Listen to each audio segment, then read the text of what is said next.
The first thing the Germans noticed was that he was smiling. Not the brittle grin of a man pretending at bravery, not the dazed expression of someone in shock, but a calm, almost amused curve of the mouth that did not match the mud on his uniform or the rifle butts pressing into his back. It was late afternoon, the light already thinning, and the smell of churned earth and cordite still hung over the tree line where the skirmish had broken apart minutes earlier. He had been pulled from a shell crater with his hands-raised boots sinking into wet soil as they marched him toward a shallow depression where a small group of German infantry had gathered, confident now, voices loose, danger apparently past. When one of them barked an order and demanded his weapon, the prisoner let out a short laugh, quiet but unmistakable, a sound so out of place that it drew a few puzzled looks. In war, men learn to read faces quickly, and this was not the face of someone resigned to captivity. The moment made sense only when set against the hours that came before. The fighting that day had been chaotic, fought in fragments rather than lines, the kind of engagement that left men isolated and uncertain of who still held the ground around them. Units had been thrown together from remnants, orders relayed by runners who sometimes never arrived. The prisoner had been moving alone for some time, cut off after an artillery barrage tore through the forest and shattered his platoon's cohesion. The ground was uneven, pocked with shell holes filled with rainwater, and the trees were stripped and splintered, their trunks scarred by shrapnel. Every step required attention, every sound could mean discovery or death. He had already survived enough that day to understand that survival depended on decisiveness, not hesitation. The Germans who captured him were tired but alert, veterans of months of fighting who knew better than to relax completely. Still, they were human, and the sudden appearance of a lone enemy soldier with his hands in the air offered a brief release of tension. Rifles lowered slightly, one man reached for a cigarette. Another turned his head to shout something back toward the rear. The prisoner stood among them, breathing evenly, eyes moving just enough to take in positions, distances, the angle of slung weapons, the way fingers rested on triggers. The laughter had not been defiance for its own sake. It was the release of a calculation completed. What happened next unfolded faster than the mind could comfortably follow. In the space between one breath and the next, the prisoner moved. He dropped low and forward, using the body of the nearest soldier as cover as his hand snapped up, seizing a submachine gun that had been hanging loosely from its sling. There was no pause to aim in the careful sense taught on firing ranges.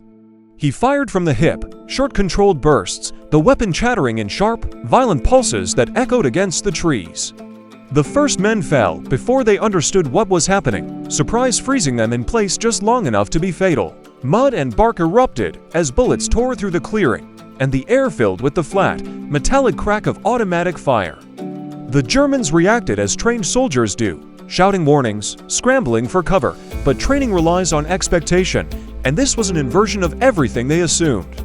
A prisoner was supposed to be passive, disarmed, afraid. Instead, he was advancing.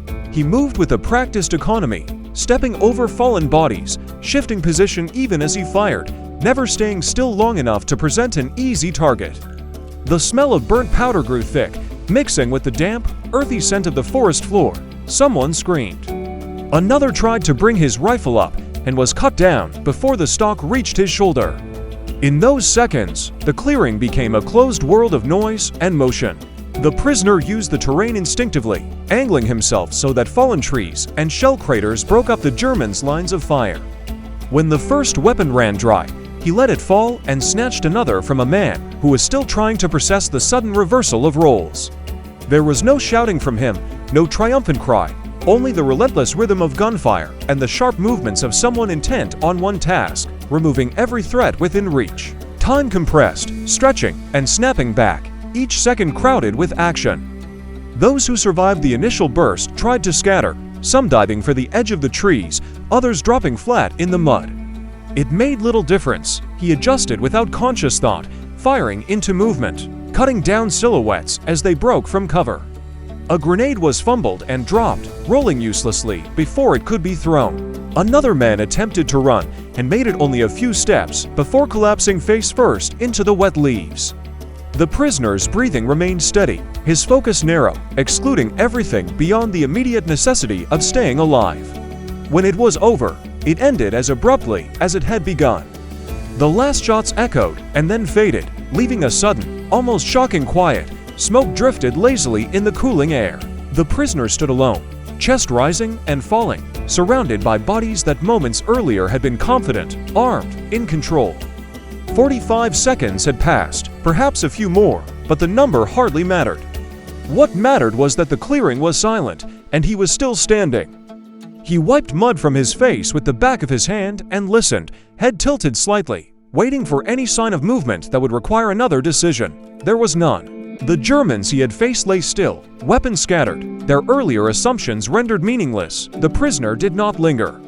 He gathered what ammunition he could, checked the weapons quickly with hands that did not shake, and moved back toward the tree line. The forest swallowed him almost immediately, its shadows offering concealment that the open clearing never could. Somewhere beyond, the war continued, vast and indifferent, but for that brief interval, one man's refusal to accept the role assigned to him had rewritten the outcome entirely.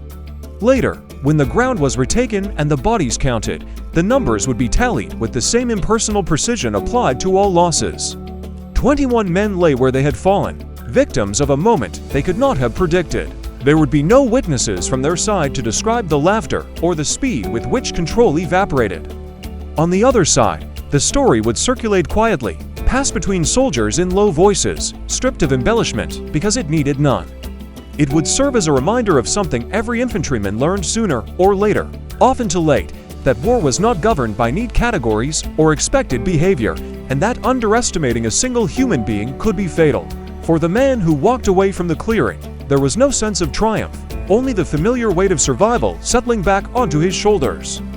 He had acted because hesitation would have meant death, and the result, however extraordinary it might sound, when recounted later, was simply the consequence of speed awareness and the ruthless clarity that combat sometimes forced upon those caught within it. The laughter faded from memory, replaced by the practical concerns of moving unseen, of finding friendly lines, of enduring another night in a war that offered no guarantees beyond the next moment.